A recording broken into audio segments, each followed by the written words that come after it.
ನಮಸ್ಕಾರ. ಇದು ಸುದ್ದಿ ವಿಶ್ಲೇಷಣೆ. ನಾನು ಶಶಿಧರ್ ಭಟ್. ಇದು ನನ್ನ ಡಿಜಿಟಲ್ ವಾಹಿನಿ ಸುದ್ದಿ ಟಿವಿ. ಒಂದು ಸರ್ಕಾರ ಅಂದರೆ ಒಂದು ನಿಮಿಷ ನಾವು ಆಲೋಚನೆ ಮಾಡೋಣ.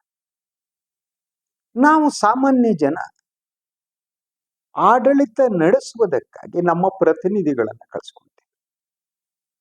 ಅವರು ನಮ್ಮ ಪ್ರತಿನಿಧಿಗಳು, ನಮ್ಮ ಪರವಾಗಿ ಆಡಳಿತ ನಡೆಸುವಂಥವ್ರು. ಆದ್ರಿಂದ ಅವರಿಗೊಂದು ಅಕೌಂಟಬಿಲಿಟಿ ಇರಬೇಕು, ಉತ್ತರದಾಯಿತ್ವ ಇರಬೇಕು. ಆದರೆ ಭಾರತದ ರಾಜಕಾರಣದಲ್ಲಿ ಈಗ ಉತ್ತರದಾಯಿತ್ವ ಅನ್ನೋದು ಬರ್ತಾ ಹೋಗ್ತಿದೆ.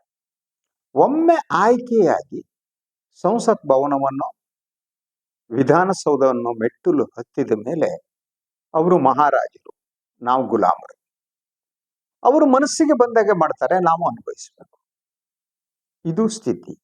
ಈ ಮಾತನ್ನ ಹೇಳೋದಕ್ಕೆ ಬಹಳ ಮುಖ್ಯವಾದ ಕಾರಣ, ಒಂದೆರಡು ದಿನಗಳ ಹಿಂದೆ ಸಿದ್ದರಾಮಯ್ಯನವರ ನೇತೃತ್ವದ ರಾಜ್ಯ ಸರ್ಕಾರ ತೆಗೆದುಕೊಂಡಂತ ಒಂದು ತೀರ್ಮಾನ.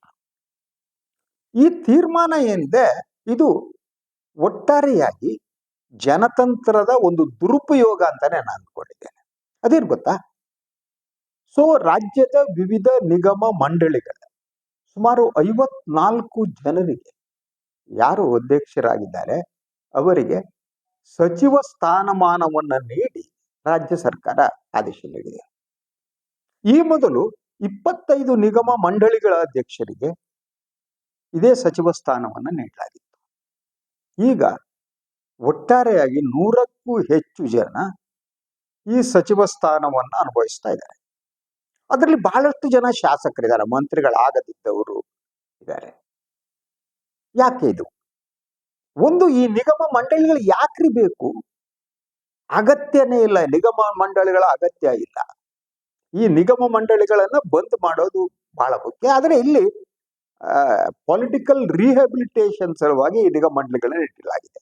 ಒಂದು ಗೂಟದ ಕಾರು, ಆತನಿಗೊಂದು PA, TADA ಸುತ್ತ ಹಾಕೋದು, ಎಲ್ಲದಕ್ಕೂ ಬೇಕಾದ್ದು ಏಜೆಂಟ್ರಂತೆ ಕೆಲಸ ಮಾಡೋದು, ಈ ಸ್ಥಿತಿ ನಿರ್ಮಾಣ ಆಗಿದೆ. ಇದನ್ನ ಯಾರು ಪ್ರಶ್ನಿಸುವವರೇ ಇಲ್ವೇನು? ಒಟ್ಟಾರೆಯಾಗಿ ರಾಜ್ಯದ ಹಣಕಾಸಿನ ಮೇಲೆ ಇದು ಬೀರುವ ಪರಿಣಾಮ ಯಾವುದು ಅನ್ನೋದನ್ನ ಯೋಚನೆ ಮಾಡ್ಬೇಕಲ್ವ. ಈಗಾಗಲೇ 34 ಜನರ ಸಚಿವ ಸಂಪುಟ ಇದೆ. 34 ಜನರ ಮಾಡ್ಬೋದು. ಇರೋವ್ರನ್ನೆಲ್ಲ ಮಾಡ್ತಾ ಇದ್ರು. ಆದ್ರೆ ಒಂದು ನಿಯಮ ಬಂದ ಮೇಲೆ ಈಗ ಕರ್ನಾಟಕದಲ್ಲಿ 34ಕ್ಕಿಂತ ಜಾಸ್ತಿ ಸಚಿವರು ಇರೋಂತಿಲ್ಲ.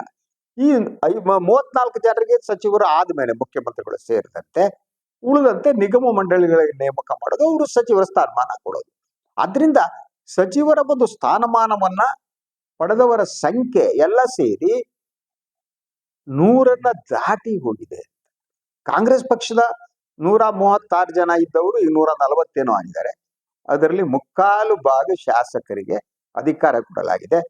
ಅವರಿಗೆ ಸಂಪುಟ ದರ್ಜೆನೋ ರಾಜ್ಯ ಸಚಿವರ ದರ್ಜೆನೋ ಕೊಟ್ಟುಬಿಟ್ಟು ಗೂಟದ ಕಾರು, PAಗಳನ್ನ ಕೊಟ್ಟು ಇದ್ದಾರೆ. ಈ ಬದ್ಧತೆಯಿಂದ ನಾನು ಕೇವಲ ಒಂದು ರಾಜಕೀಯ ಪಕ್ಷದ ದೃಷ್ಟಿಯಿಂದ ಮಾತನಾಡ್ತಾರ, ಒಂದು ವ್ಯವಸ್ಥೆಯ ದೃಷ್ಟಿಯಿಂದ ಮಾತಾಡ್ತೀನಿ. ಇಂತಹ ಅಪಾಯಕಾರಿ ಸ್ಥಿತಿಗೆ ನಮ್ಮ ಜನತಂತ್ರ ಬಂದು ನಿಂತಿದೆ.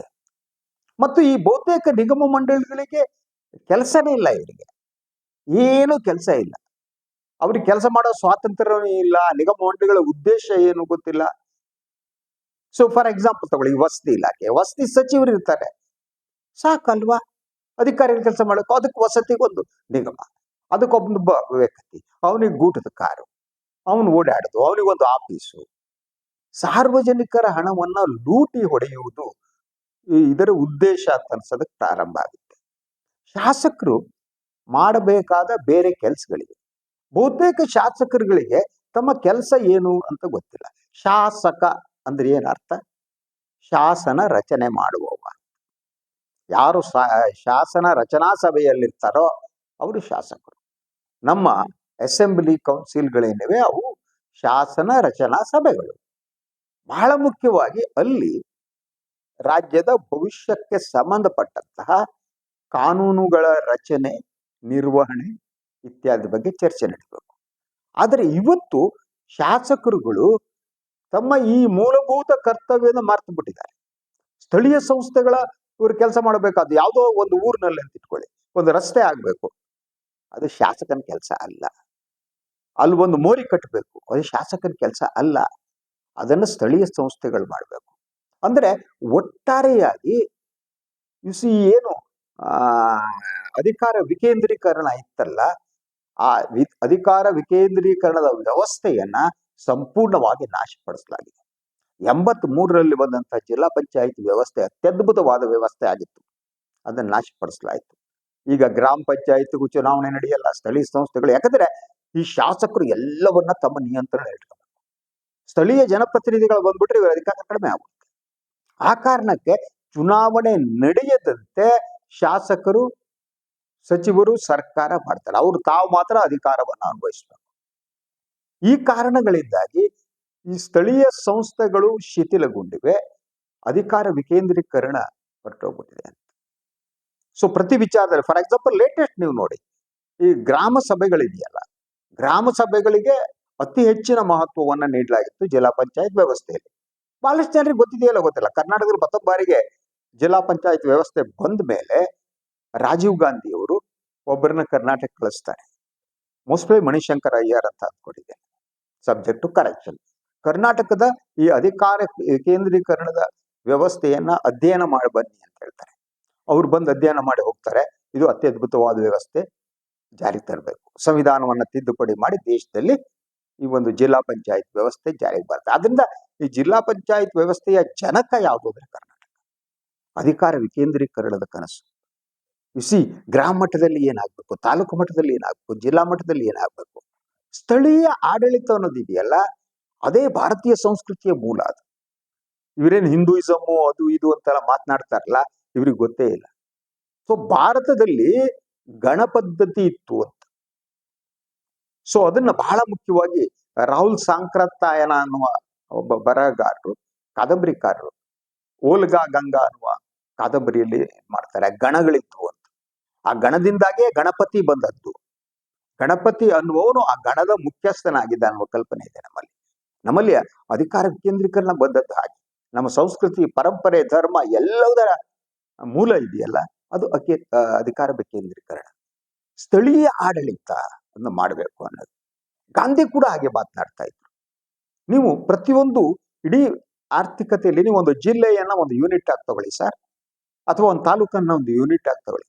ಅಲ್ಲಿ ಬೇಕಾದದ್ದು ಏನಿದೆ ಅದು ಅಲ್ಲೇ ಉತ್ಪಾದನೆ ಆಗ್ಬೇಕು. ಆದ್ರಿಂದ ಅಲ್ಲೇ ಆಡಳಿತ ನಡೀಬೇಕು. ಉಳಿದಂತೆ ಇದು ಫೆಡರಲ್ ಸಿಸ್ಟಮ್. ಇವತ್ತು ಈ ಫೆಡರಲ್ ಸಿಸ್ಟಮ್ ಅನ್ನ ಸಂಪೂರ್ಣವಾಗಿ ನಾಶಪಡಿಸಲಾಗಿದೆ. ಅದಕ್ಕೆ ಮೂಲ ಕಾರಣ ಈ ಗ್ರಾಮ ಪಂಚಾಯಿತಿ, ಜಿಲ್ಲಾ ಪಂಚಾಯಿತಿ, ಈ ಒಂದು ಅಧಿಕಾರದ ವಿಕೇಂದ್ರೀಕರಣದ ವ್ಯವಸ್ಥೆ ಇದೆಯಲ್ಲ, ಅದು ಶಿಥಿಲಗೊಂಡದ್ದು. ಅದು ಶಿಥಿಲಗೊಂಡಿದ್ರಿಂದ ಈಗ ಸಂಪೂರ್ಣವಾಗಿ ಎಲ್ಲವನ್ನ ದೆಹಲಿಯಲ್ಲಿ ಕೇಂದ್ರೀಕರಿಸಲಾಗುತ್ತೆ. ದೆಹಲಿಯಲ್ಲಿ ಕೂತು ನರೇಂದ್ರ ಮೋದಿ ಅವರ ಪ್ರೈಮ್ ಮಿನಿಸ್ಟರ್ ಆಫೀಸ್ ಇದೆಯಲ್ಲ, PMO ಅಂತಾರೆ, ಅದು ಈಗ ಹೊಸದಾಗಿ ಜಿ ರಾಮ್ಜಿ ಬಂದ ಮೇಲೆ ಆ ಯೋಜನೆ ಕೂಡ ದೆಹಲಿಯಿಂದ ನಿಯಂತ್ರಿತವಾಗುವ ಸ್ಥಿತಿ ಬಂದಿದೆ. ದೆಹಲಿ PMO ಕೂತ್ಕೊಂಡು ತೀರ್ಮಾನ ಮಾಡುತ್ತೆ. ಯಾವುದೋ ಹಳ್ಳಿಯಲ್ಲಿ, ನಿಮ್ಮ ಹಳ್ಳಿ ಅಂದ್ಕೊಳ್ಳಿ, ಹಾಸನದ ಎಲ್ಲೋ ಮೂಲೆಯಲ್ಲೋ, ಉತ್ತರ ಕನ್ನಡದ ಮೂಲೆಯಲ್ಲೋ ನಿಮ್ದೊಂದು ಹಳ್ಳಿ ಇದೆ, ಇನ್ನೆಲ್ಲೋ ಇದೆ, ಉತ್ತರ ಕರ್ನಾಟಕದ ಮೂಲೆಯಲ್ಲಿದೆ. ನಿಮ್ಮ ಪ್ರದೇಶದಲ್ಲಿ ಯಾವ ಕೆಲಸ ಆಗ್ಬೇಕು, ಮತ್ತು ಮನ್ರೇಗಾ, ಇದಕ್ಕೆ ಯಾರು ಮನ್ರೇಗಾ ಅಂದ್ರೆ ಹೆಸರು ಜಿ ರಾಮ್ಜಿ ಆಗಿದೆ. ಸೊ ಯಾವ ಕೆಲಸ ಮಾಡಬೇಕು ಅನ್ನೋ ಆಯ್ಕೆ ನಿಮ್ಮ ಹತ್ರ ಇರೋದನ್ನ ಅದನ್ನ ಕಿತ್ತುಕೊಂಡು ಪ್ರಧಾನಿಯವರು ದೆಹಲಿ ತಗೊಂಡೋಗ್ಯಾರ. ಈ ಅಧಿಕಾರ ವಿಕೇಂದ್ರೀಕರಣದ ಕನಸನ್ನ ನಾಶಪಡಿಸಿ ವಿಕೇಂದ್ರೀಕರಣದತ್ತ ಹೋಗ್ಬೇಕಾದದ್ದು ನಾವು ಕೇಂದ್ರೀಕೃತ ಆಡಳಿತತ್ತ ಹೋಗ್ತೀವಿ. ಅದು ಬಹುಮಟ್ಟಿಗೆ ನಮ್ಮಲ್ಲಿ, ನಮ್ಮ ಪರಂಪರೆಯಲ್ಲಿ ಈ ಚಕ್ರಾಧಿಪತಿಗಳು ಹಾಗೆ ಮಾಡ್ತಾ ಇದ್ರು.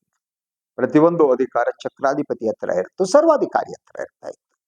ಇವತ್ತು ನಾವು ಆ ವ್ಯವಸ್ಥೆಗೆ ಹೋಗ್ತಾ ಇದ್ದೀವಿ.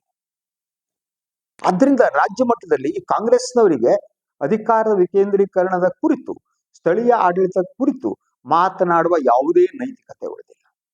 They last everything. ಯಾಕೆಂದ್ರೆ ಅವರಿಗೆ ಮೋಹನ್ ದಾಸ್ ಕರಮ್ಚಂದ್ ಗಾಂಧಿ ನೆನಪಿಲ್ಲ.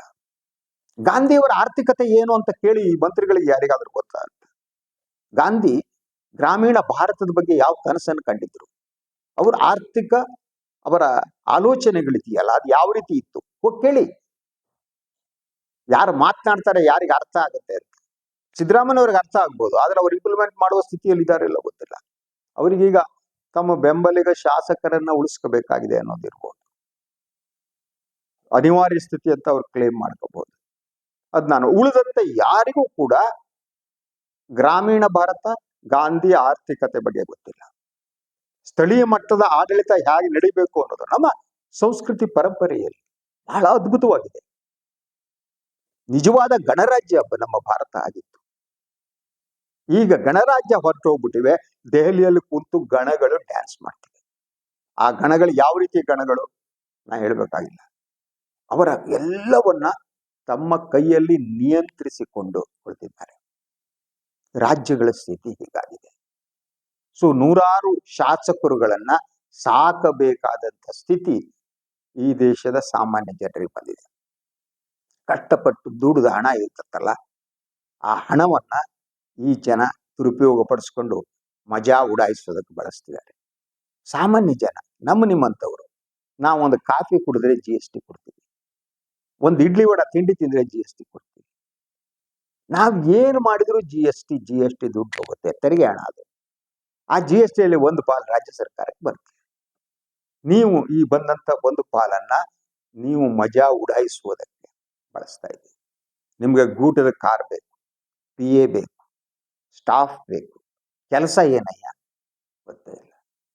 ನಿಗಮ ಮಂಡಳಿಗಳನ್ನ ನಿಲ್ಲಿಸಿ ಅದನ್ನ ಸಂಪೂರ್ಣವಾಗಿ ಅದನ್ನ ರದ್ದುಪಡಿಸುವ ಒಂದು ಆಂದೋಲನ ಈ ದೇಶದಲ್ಲಿ ನಡಿಬೇಕು, ರಾಜ್ಯದಲ್ಲಿ ನಡಿಬೇಕು ಅಂತ ನನಗನ್ಸುತ್ತೆ. ನಮಗೆ ನಿಗಮ ಮಂಡಳಿಗಳೇ ಬೇಡ, ಅಗತ್ಯ ಇಲ್ಲ. ಅದಕ್ಕೆ ಬದಲಾಗಿ ನಾವು ಮಾಡ್ಬೇಕಾದ ಕೆಲಸ ಏನ್ ಗೊತ್ತಾ? ಗ್ರಾಮ ಪಂಚಾಯಿತಿ, ಜಿಲ್ಲಾ ಪಂಚಾಯಿತಿ ವ್ಯವಸ್ಥೆಯನ್ನ ಬಲಪಡಿಸುವ ಕೆಲಸ ಮಾಡಬೇಕು. ಸೊ ಬಹಳ ಸ್ಪಷ್ಟವಾಗಿ ರಾಜ್ಯಕ್ಕೆ ಸರ್ಕಾರ ಏನ್ ಮಾಡಬೇಕು, ಕೇಂದ್ರ ಸರ್ಕಾರ ಏನ್ ಮಾಡಬೇಕು, ಸ್ಥಳೀಯ ಆಡಳಿತ ಏನ್ ಮಾಡಬೇಕು, ಆ ಬೈಫರ್ಕೇಶನ್ ಇರಬೇಕು. ಅದರ ಜೊತೆಗೆ ಇಡೀ ಜಿಲ್ಲಾ ಪಂಚಾಯತ್ ವ್ಯವಸ್ಥೆಯ ಏನು ಸಂವಿಧಾನದ ತಿದ್ದುಪಡಿ ಇದೆ, ಅದು ಏನಿದೆ ಅದು ಪರಿಣಾಮಕಾರಿಯಾಗಿ ಬರಬೇಕು. ಏನ್ರಿ ನಿಗಮ ಮಂಡಳಿ ಹಾಳಾಗೋಗಲ್ರಿ. ಈ ಬೆಂಗಳೂರು ಸ್ಥಳೀಯ ಸ್ಥಳೀಯ ಚುನಾವಣೆ ಮಾಡದೆ ನಿಲ್ಸ್ಬಿಟ್ಟಿದ್ದಾರೆ. ಒಂದೊಂದು ಕಾರಣ ಕೊಡೋದು. ಬೆಂಗಳೂರಿನಲ್ಲಿ ಇದ್ದಂತ ಮಹಾನಗರ ಪಾಲಿಕೆ ತೆಗೆದ್ಬಿಟ್ಟು ಇನ್ನೇನೋ ಮಾಡ್ತೀವಿ, ಏನೂ ಇಲ್ಲ. ಈ ಶಾಸಕರಿಗೆ, ರಾಜಕಾರಣಿಗಳು ಅದ್ರ ನಿಯಂತ್ರಣ ಬೇಕು. ಯಾಕೆ ನಿಯಂತ್ರಣ ಬೇಕು ಅಂದ್ರೆ ಕಾಸು. ಒಂದು ಕನಿಷ್ಠ ಬದ್ಧತೆ ಇಲ್ಲದಂತ ಮೂರ್ಖ ಅಯೋಗ್ಯರ ಕೈಯಲ್ಲಿ ನಾವು ಅಧಿಕಾರವನ್ನು ಕೊಟ್ಟಿದ್ದೇವೆ. ಅವರಿಗೆ ಕನಿಷ್ಠ ಕಳಕಳಿ, ಅವ್ರಿಗೆ ವ್ಯಾಪಾರ ಅಷ್ಟೇ. ವ್ಯಾಪಾರದ ರಾಜಕಾರಣ ವ್ಯಾಪಾರ, ಸೇವೆ ಒಂದು ವ್ಯಾಪಾರ. ಆದಷ್ಟು ಇದಿಷ್ಟ ತಿಂದು ನುಂಗಿ ನೀರು ಕುಡಿದು ಹೊರಟೋಗ್ಬಿಡ್ತು. ಅದರಿಂದ ಇದಂತೂ ನಾನು ಹೇಳಿದಾಗೆ ಈಗ 54 ಜನರಿಗೆ ಸಚಿವ ಸ್ಥಾನಮಾನ ಕೊಟ್ಟು ಆದೇಶ ಹೊರಡಿಸಿದೆಯಲ್ಲ, ಇದು ಎಂದೂ ಕೂಡ ಕ್ಷಮಿಸೋಕೆ ಸಾಧ್ಯ ಇಲ್ಲ. ಸಿದ್ದರಾಮಯ್ಯನವರೇ, ನಿಮ್ಮಿಂದ ನಾನು ಇದನ್ನು ನಿರೀಕ್ಷಿಸಿರಲಿಲ್ಲ. ಶಾಸಕರಿಗೆಲ್ಲರಿಗೂ ಕೂಡ ಎಲ್ಲವನ್ನ ಹಂಚುವ ನಿಮ್ಮ ಈಗಿನ ಕ್ರಿಯೆ ಇದೆಯಲ್ಲ, ಅದನ್ನು ದಯವಿಟ್ಟು ನಿಲ್ಲಿಸಿ, ಬದಲಿಸಿ. ನೀವು ನಿಮ್ಮ ರಾಜಕೀಯ ಬದುಕಿನಲ್ಲಿ ಈ ಕಾಲದಲ್ಲಾದರೂ ನೀವು ಜನನಿಷ್ಠರಾಗಿರಿ ಅನ್ನೋದನ್ನು ಮಾತ್ರ ನಾನು ಹೇಳಬಲ್ಲೆ. ಇದು ಇವತ್ತಿನ ಸುದ್ದಿ ವಿಶ್ಲೇಷಣೆ. ಇನ್ನೊಂದು ವಿಚಾರದಾಗ ಮತ್ತೆ ಬರ್ತೀನಿ. ನಾನು ವೈನ್ ಲೈಕ್ ಮಾಡಿ ಪ್ರೆಸ್ ಮಾಡೋದಕ್ಕೆ ಮರಿಬೇಡಿ. ಹಾಗೇನೆ ಸಾಧ್ಯ ಆದರೆ ಸಹಾಯ ಮಾಡಿ. ಸ್ವತಂತ್ರ ಪತ್ರಿಕೋದ್ಯಮವನ್ನು ಉಳಿಸಿ ನನ್ನನ್ನು ಆಶೀರ್ವದಿಸಿ. ನಮಸ್ಕಾರ.